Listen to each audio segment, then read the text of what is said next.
আসসালামু আলাইকুম, কেমন আছেন সকলে? আমাদের আজকের বিষয়বস্তু হচ্ছে অপরাজিতা উদ্ভিদ। এটির সাধারণ নাম হচ্ছে এশিয়ান কবুতর উইংস। এর সায়েন্টিফিক বা বোটানিক্যাল নেম হচ্ছে ক্লিটেরিয়া টার্টেনিয়া।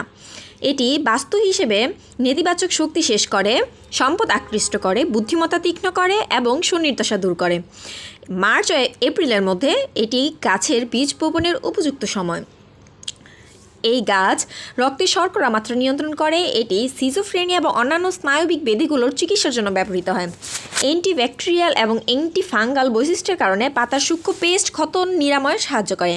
উদ্ভিদের নির্যাস তার শক্তিশালী ব্লায়োফ্ল্যাভোনয়েড অ্যান্থোসায়ানিনের কারণে চুলের বৃদ্ধি ঘটায় এবং চুল কালো করে।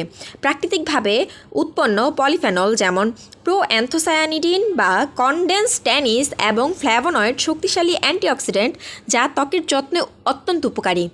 এই গাছের ফুলকে নিয়ে আসবো নেক্সট পার্টে, সকলেই সাথে থাকবেন।